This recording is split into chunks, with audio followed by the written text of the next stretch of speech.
What's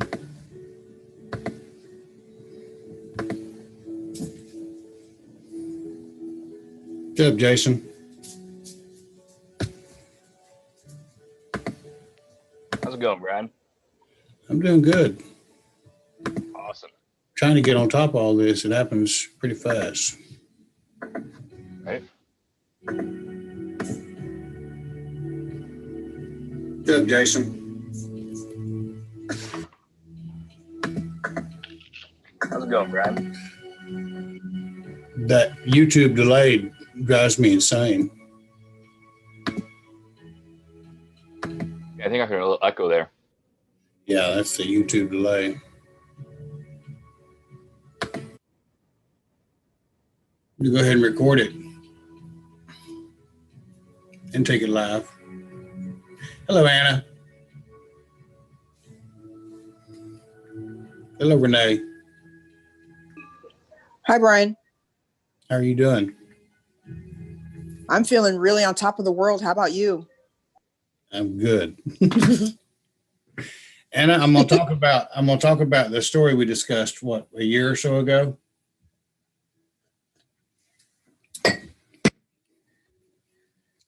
And maybe it'll come out right. Maybe it'll cause a firestorm of public dissent and hate. Who knows? That's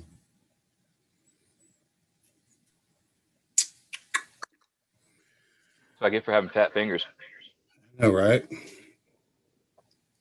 I got this waiting room going, and I hate this thing because I don't always see. I can't see it and see what I need to do at the same time, and it pisses me off. So we're going to talk tonight about the Thrymskvitha, the Lay of Thrym.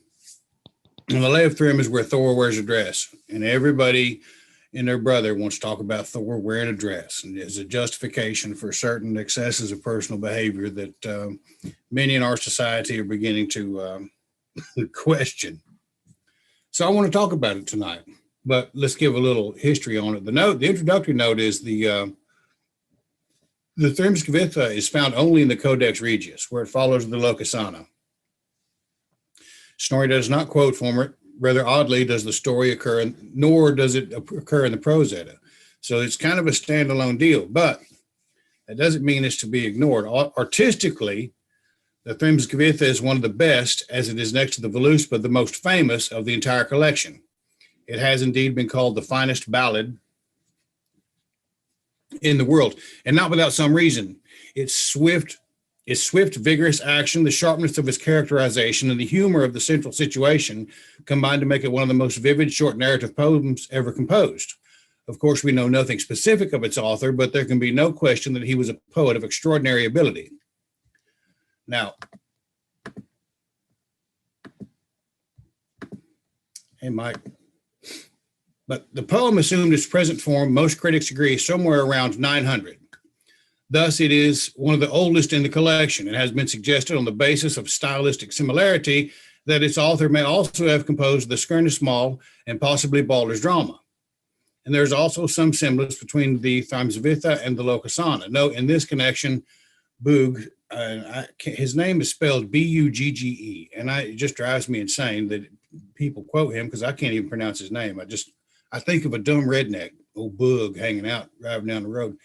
Anyway, the suggestion is that the Skirnismal and the Locusana may have been by the same man, and it is not impossible that all four poems have a single authorship, which is kind of important to consider. Now, the Thrymskvitha has been preserved in excellent condition without any serious gaps or interpolations. So people, when they value something, they don't change it. They don't let it deteriorate. They don't let it degrade. And this happens to be one of those stories.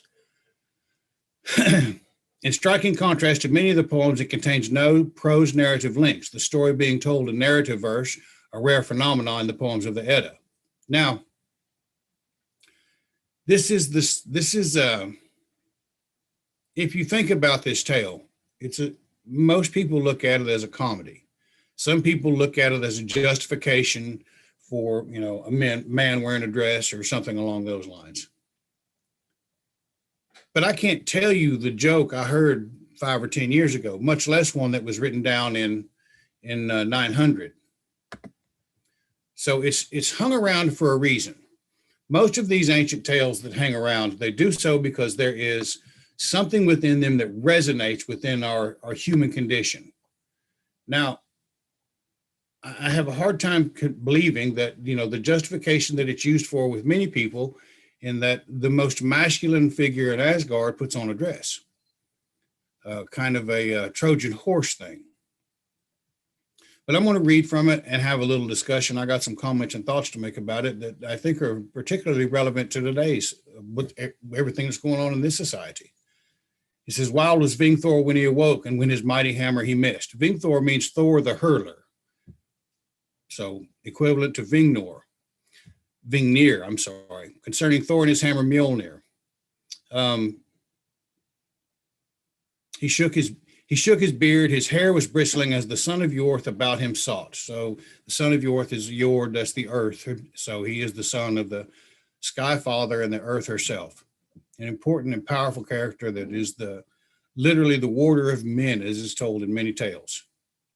Okay. Hear now the speech that he first spake. Hearken, Loki, and heed my words. Nowhere on earth is it known to man, nor in heaven above, our hammer is stolen. So he immediately goes to the old boy that's usually stirring up the most shit. Loki. To the dwelling fair of Freya went they. Hear now the speech that first he spake. Wilt thou, Freya, the feather dress lend me, so that my hammer I may seek? Freya spake, thine should it be, though of silver bright, and I would give it, though 'twere of gold. Then Loki flew in the feather-dressed word, till he left behind the home of the gods, and reached at last the realm of the giants. Now, Freya is Njord's daughter and the sister of Frey. We all know kind of who she is. She has Freya's house was Sessir Minir, rich in seats, built in Folkvang, the field of the folk. Now, the feathered dress, this is not the first time Loki puts on that feathered dress. Frigg also has one. And there's a lot of conjecture and ideas that there are different aspects of the same goddess. But I think every time we say, well, it's just an aspect of the same goddess, I think we shortchange ourselves to the depth of what this spirituality could be when we say, well, we'll just put it all lumping into one. I think it might reasonably labeled as one of those scars of Christianity that it all good comes from one location, somewhere outside of ourselves. Now, if you're going to do something sneaky, put Loki in a dress or put him in a bird suit, and he's going to get it done. And this is exactly what they do. He can't find it. They go to Freya. She says, you got it, buddy. I got your back. You can have it. Put it on. Go find it. Because she understands the importance of it. Her safety and security is involved in this as well. Loki flew straight to the realm of the giants. Now, let's see here. Thrym sat on a mound. The giant's master, leashes of gold he laid for his dogs, and stroked and smoothed the manes of his steeds. So this is a fairly comfortable individual.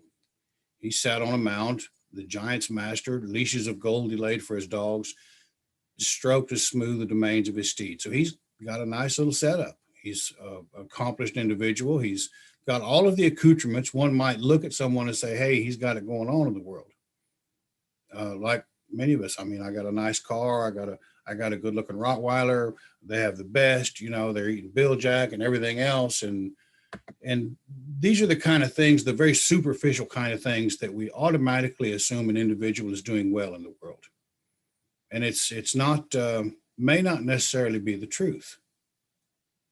And Thrym spake, how fare the gods, how fare the elves? Why comest thou alone to the giants' land? So he asked a question. It's not a confrontational question. He simply asked Loki this question. Loki spake, ill fare the gods, ill fare the elves. Hast thou hidden Hlorrithi's hammer? And Thrym spake, I have hidden Hlorrithi's hammer, 8 miles down deep in the earth, and back again shall no man bring it, if Freya I win not to be my wife. Now, relationships and the happily ever after and the courage to love have been kind of hot button issues for me for the last, I guess year or so, because there's something very important to be said there.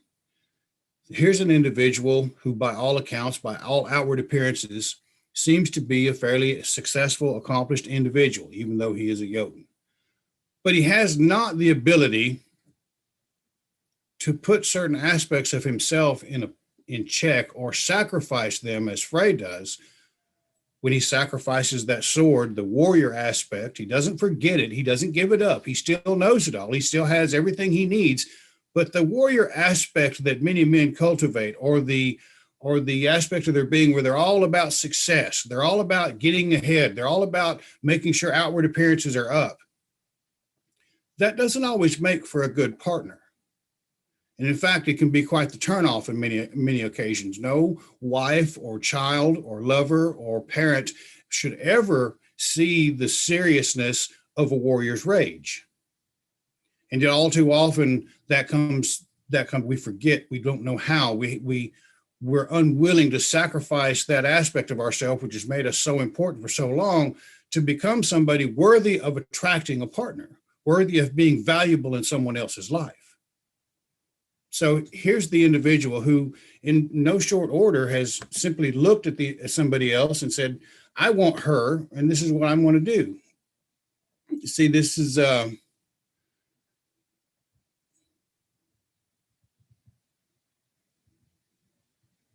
so getting that first date or meeting someone isn't all that hard, but creating a suitable, welcoming environment where they will want to hang around is another story altogether.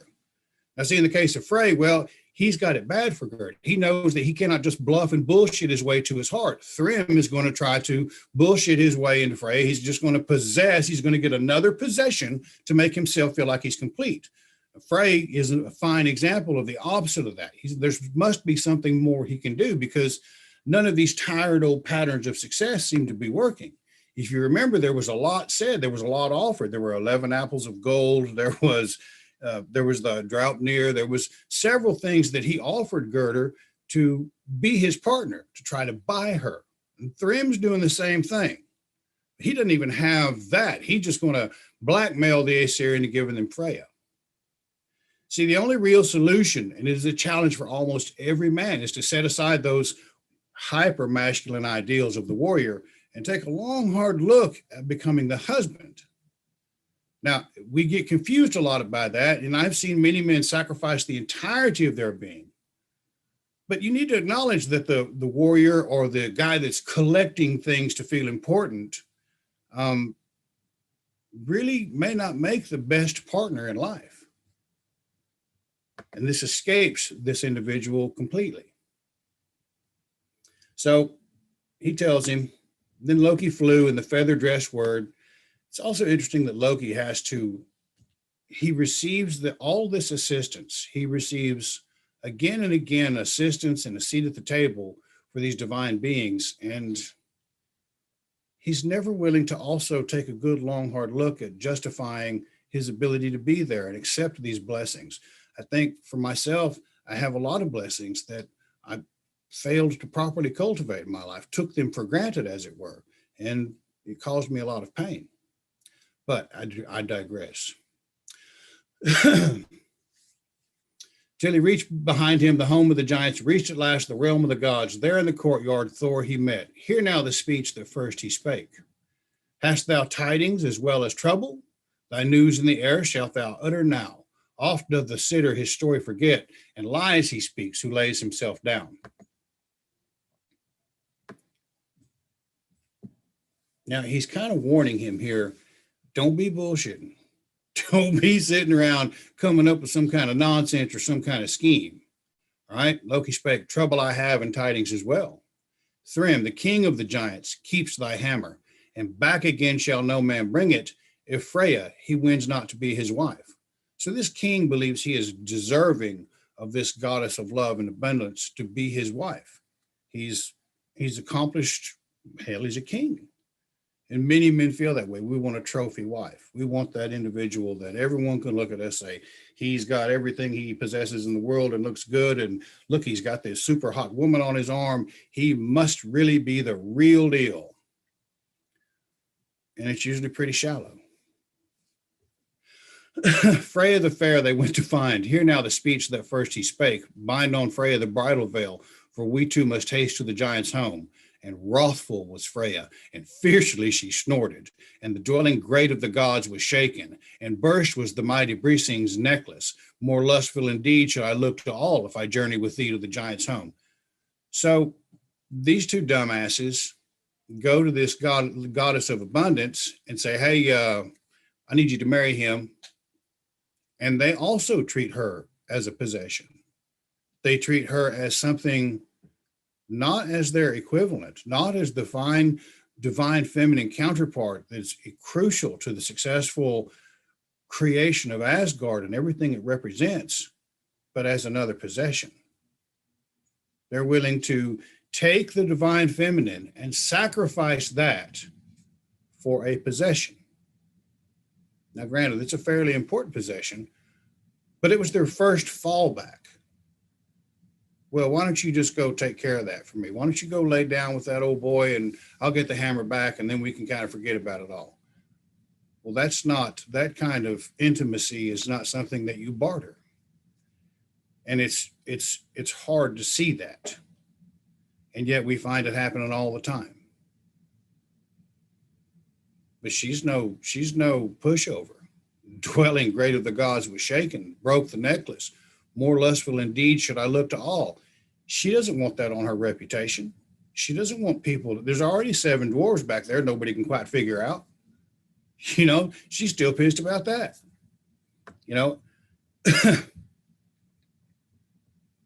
Then were the gods together met, and the goddesses came, and council held, and the far-famed ones a plan would find, how they might Hlorrithi's hammer win. So she calls her sisters together. And they probably all have a case of the ass that Thor and Loki tried to pull this nonsense with her. And I don't know if you've ever been in kind of a situation like that, where you kind of slighted a woman in your life that you weren't really sure how that worked. But when they all get together, you better tread lightly. I'm just telling you. Take my word for it. You better tread very lightly. Then Heimdall spake, whitest of the gods. Like the Wains, he knew the future well. Bind we on Thor the bridal veil, and let him bear the mighty Brising's necklace. Keys around him let their rattle, and down to his knees hang a woman's dress, with gems full broad upon his breast, and a pretty cap to crown his head. Then the mighty Thor his answer made, me would the gods unmanly call if I let bind the bridal veil. Well, do you want your hammer back or not? So right here, we have the most powerful masculine image in Asgard. And they're saying, you're going to have to put on a dress. You're going to have to go in there and you're going to have to set aside this hyper masculine idea about who you think you are and get your hammer back, because you're not going to be able to beat everybody in there. You're going to have to do it using something else. What does it say about a society whose first thought is not to go to war with the entirety of the nation for something such a powerful treasure, but to sacrifice the masculine image? The first thing they try to do is sacrifice the divine feminine. We'll just push her off on him. Won't be no sweat off my back. She can get over it. The second thing they do is they take the masculine and they go ahead and sacrifice that. We'll put a dress on it. What's it say about a society more than willing to sacrifice the images, the powerful images of what keeps everything running and working together within ourselves and our society, the husband and wife, the man and woman, the father and daughter, the mother and son, these kind of things that help a society run the way they're supposed to run. And this is their first thought. What happens to a society like that? Well, we'll get to that. And Thor mighty answer made his call. Me would the gods unmanly call if I let bind the bridal veil. So he knows what's at risk. Now all of a sudden he's in Freya's shoes. And he's got a case of the ass. This is a tough situation. Instead of going to war, well, let's just give up some important aspect of ourselves that, well, it's okay. Then Loki spake, the son of Laufey, be silent, Thor, and speak not thus. Else will the giants in Asgard dwell if thy hammer is brought not home to thee. So the weakest one, Loki, the sneaky one, the chief backbiter and deceiver of the gods, he's like, no, you got to do it. You got to do it. See, he doesn't have that kind of masculine idea within himself to sacrifice to begin with. It's like Master Chim says, there's too many. The problem with America is there's too many men trying to be strong women. And here's an example of that right now, more than willing to tarnish that image of powerful, positive masculinity that is the warder of men because he's scared.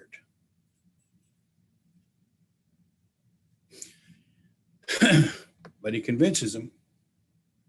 Then bound they on Thor the bridal veil, and next the mighty Brisingamen's necklace. So he's got the Brisingamen gem. He's got the fires of human intellect around his neck. He's got the bridal veil on. Keys around him they let rattle, and down to his knees hung a woman's dress. And there it is. And with gems full broad upon his breast and a pretty cap to crown his head. And there it went. Just that easy. Willing to get something by deceit instead of by the force of arms or the strength of your mind or negotiations, or maybe even digging a hole, because between Odin and Njord, surely they can get 8 miles down deep in the earth. I mean, that is his mother. But let's go ahead and sacrifice that masculine individual because it's not really that important, is it? Why, it might be even toxic masculinity. They just tried to sacrifice the divine feminine to her. Well, maybe that's toxic masculinity. Let's put a dress on it and get it in check. You guys kind of seeing how that parallels what's going on in today's world? Put some money behind it, throw some letters on it, and all of a sudden you got a powerful movement. That's a corruption of society. Creates confusion, and it creates chaos. Then Loki spake the son of Laufey, as thy maidservant thither I go with thee. We two shall haste to the giant's home. Well, if you're going to do that, you better have the one that can tell the best lie at your side. Then home the ghosts to the hall were driven. They wrenched at the halter, swift were they to run. The mountains birth, earth burned with fire, and Odin's son sought Jotunheim. Then loud spake Thrym, the giant's leader. Bestir ye giants, put straw on the benches. Now Freya they bring to be my bride, the daughter of Njord out of Noatan. Gold-horned cattle go to my stables, jet black oxen, the giant's joy, many my gems and many my jewels. Freya alone did I lack methinks. And there it is. See, he's got everything. He's not thinking of trying to make a partnership with this woman. He's not trying to figure out how to set aside this idea of collecting things to be important to form a powerful bond of a lasting relationship. He's going to possess her. And it's the same thing with Iduna in the beginning and in the Prose Edda, where they're trying to eat that ox, and Loki goes ahead and steals Iduna and gives her to Skadi's father. Skadi's father puts her in this big, beautiful cage. He's got a beautiful woman on his arm, and that bastard goes fishing. He's got a possession. And see, these warnings may not necessarily be clear to a lot of things, but anyone that's been in a relationship more than 10 years understands there's a lot of give and take involved in these things. Even a year, there's become some understanding that there's a lot of give and take when you want to form a real partnership with someone. You begin to put their needs before your own. Their concerns become your concerns. You can't simply possess them. This guy right here, he has gold-horned cattle, he has jet black oxen, many gems and many jewels, and Freya alone did I lack methinks. I see all kinds of men still trying to do this. Well, I'm going to get a beautiful woman to hang on my arm. They may not have a pot to piss in, or they may have everything they need. As long as they have a woman on their arm, this idea that these men, well, now they're man enough. Only problem is that woman and those possessions are not what determine the masculinity of a man. Early it was to evening come, and forth was born the beer for the giants. Thor alone ate an ox and ate salmon, all the dainties as well that were set for the women, and drank Sif's mate 3 turns of mead. Now it'd be interesting to know who Sif's mate was, because that might be Ullr's father. Then loud spake Thrym, the giant's leader, whoever saw a bride more keenly bite. I ne'er saw a bride with a broader bite, nor a maiden who drank more mead than this. So he's making an ass out of himself. The camouflage, even though he's wearing a dress, even though he's dressed up like a woman, even though he's pretending to be female, there's aspects of him being a man that's shining through that you cannot ignore. Same thing for most of the people in society. Well, I think I'll be a woman. Well, there's some aspects of yourself that are going to continue to show through. Or with a woman, I think I'll be a man. There's some aspects of that are going to bleed through that you're not going to be able to camouflage. So now we got to come up with some lies. Now we got to twist the truth. Now we got to put the best man on the job. And for us, it happens to be the media. Hard they're set by the serving maid. So well she answered the giant's word. From food has Freya 8 nights fasted. So hot was her longing for Jotunheim. So he's coming up with some good ones. He's laying down a line of bullshit that probably, but if you hear it often enough, if you're bombarded with it 24 hours a day, as if it might be legitimate, all of a sudden we might start to believe, oh, well, this is, what, it's really not that bad. It's okay till you walk by one on the street, hold your child's hand, and you got to answer all kinds of questions because we can't come up with those kind of lies. Now we're uncomfortable. Now we're fully aware that this something ain't right. Now what do I tell my child? Thrym looked neath the veil, for he longed to kiss, but back he leaped the length of the hall. Why are so fearful the eyes of Freya? Fire, methinks, from her eyes burns forth. Hard they're set by the serving maid wise, so well she answered the giant's words. No sleep has Freya for 8 nights found, so hot was her longing for Jotunheim. So Loki's blowing smoke up his ass. And of course, a guy that's in the business of collecting things to appear like he's a man, he's going to buy it. You can watch that kind of stuff happen about 11:30, 12 o'clock at any bar when whatever girl has decided to get a couple of free drinks starts blowing smoke up in old boy's ass, and now she's got a free, she'll drink for free the rest of the night. Soon came the giant's luckless sister, who feared not to ask the bridal fee. From thy hands the rings of gold, red golds take, if thou wouldst win my willing love, and welcome glad. Then loud spake Thrym, the giant's leader, bring in the hammer to hallow the bride. On the maiden's knees let Mjolnir lie, that us both the band of Vor may bless.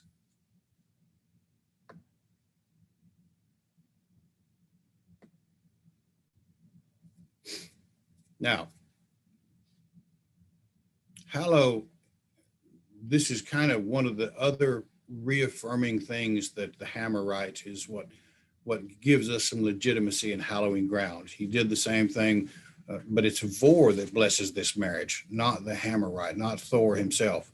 So there's a hint there that this feminine aspect is just as important as the masculine aspect when it comes to hallowing these bonds of man and woman. And we need to pay attention to that. It is the incorporation of the masculine and feminine, the complementing, competing forces that reside within each of us that allow us to be able to successfully reside with another.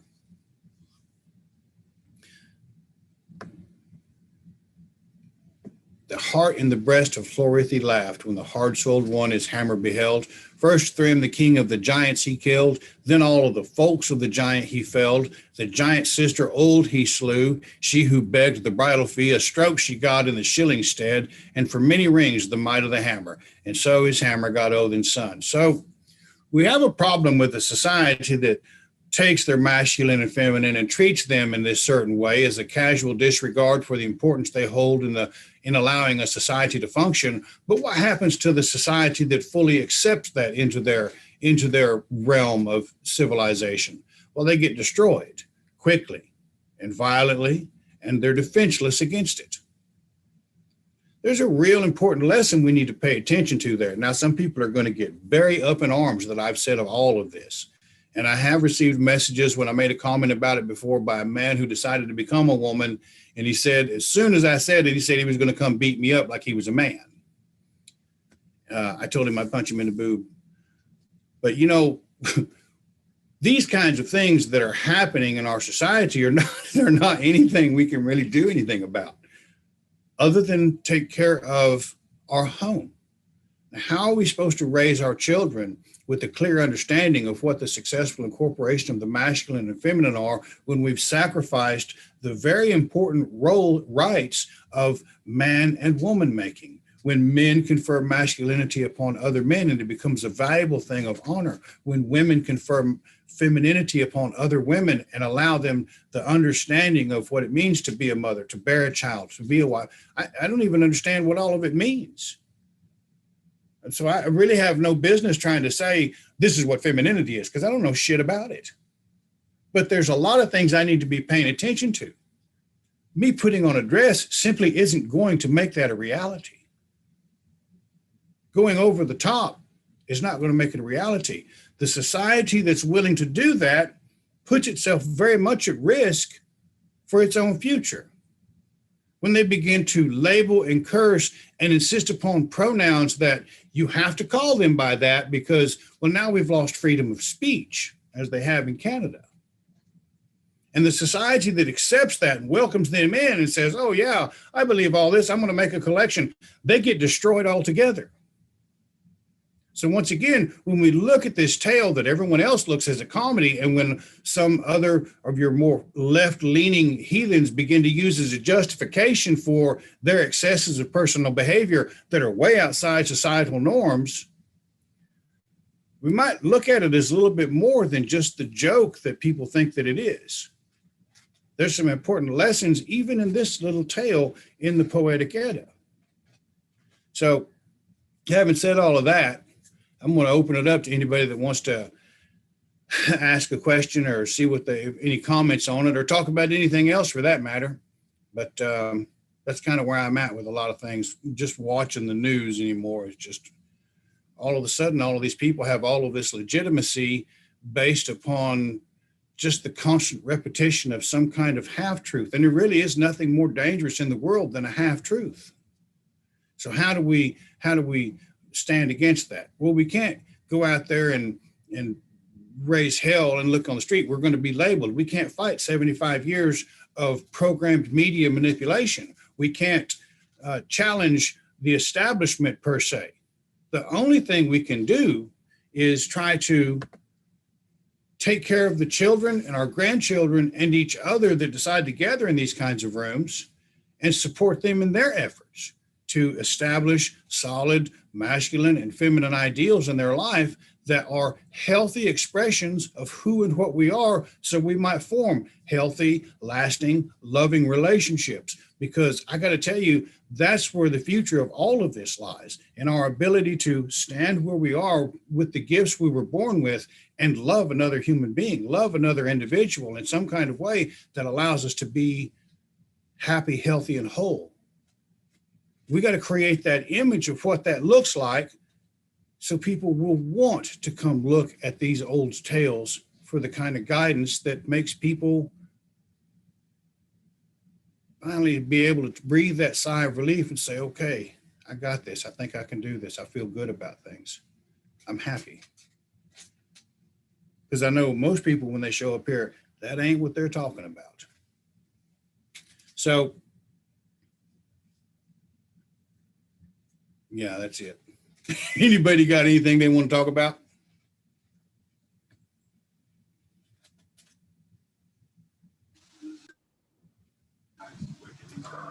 I have a question, Brian. Go ahead. When you were talking about the aspects of Frigg and Freya all being a different thing, I read in Valerie Wright's book that Freya is only from Sweden. Is that true? I don't think so, but I don't know. You know, even if she is, that doesn't mitigate the fact that she is a separate entity. You know, there's if she is a separate entity, we only see Loki from Iceland. We don't see him on the continent. But as these tales grow and begin to represent more, you have to, and she could have been many things on the continent. She could have been many things in the past. But in every pagan spirituality, there's a goddess of love and abundance and sexuality that is not a mother figure, that is not the matronly figure. There's the maid, there's the crone, the maid, and the youth. in the Morrigan, in the Norns, in the Fates, and then you have many goddesses that represent abundance of some kind. The idea that we can lump Frigga and Freya together, I don't necessarily think that would be the right connection to begin with. I would probably lump Freya together with Hel a lot faster, because she is also a goddess of death. She gets the first choice of all of the dead that fall on the battlefield. So does she represent the matron as in Frigga, or does she represent an aspect of the goddess Hel, or is she a standalone deity, which I think is probably the more appropriate outline of her for today's world? Because you got to remember, we're not living back then. We're living in today. And these gods that show up in today's, as we see them, if they have appeared before us, they're there for a reason. As we have developed over this, and I said it last week, as we developed over 400,000 years of people that look like us operating on this world, we developed a cognitive set of ideas that allowed us to operate. And before we understood that when a man and woman copulate, there was a child, there was always many sacrifices to a goddess that would give them abundance and fertility. Now, eventually we figured it out, and she took on other roles.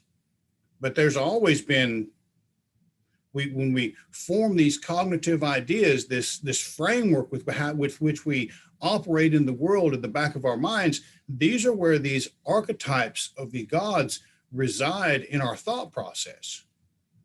Carl Jung's research on it is astounding and very deep. And if you haven't listened to any of it, there's some interviews of him on YouTube. I highly recommend you listen to them, because they're profound. The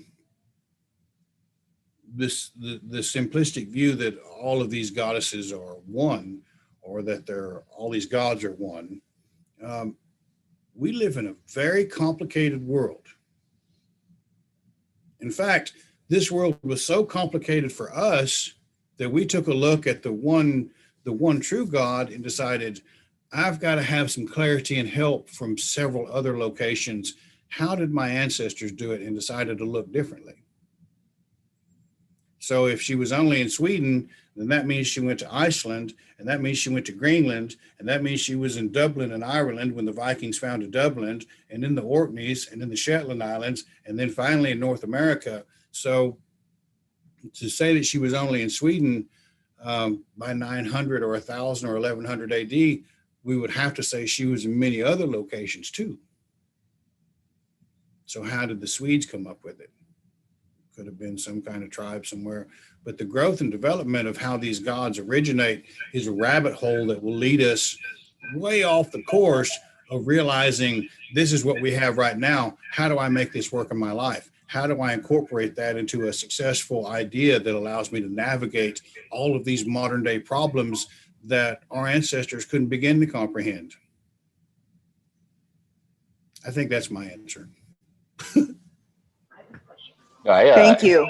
Absolutely think people just need to realize the gods are real, regardless of how you want to look at them. And I think that's a good start. That'll start alleviating all that to begin with.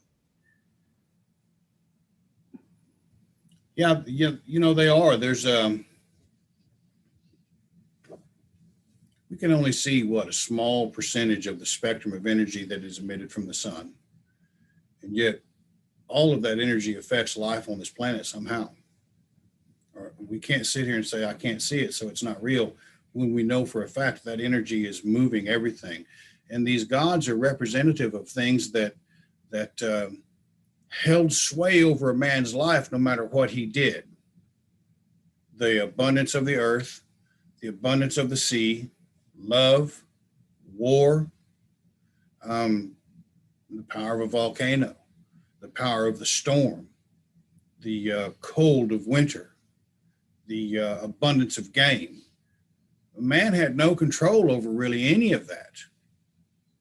And so even if they did become these manifestations of the cumulative thought process of a community and a tribe, it makes them no less real in the effectiveness of helping us center and combine our thoughts into a goal. And your thoughts create your reality. That gives us the curious proposition of that we are creators. But when you have a bunch of people all focused on the same goal, you can achieve some pretty impressive shit. You can build empires.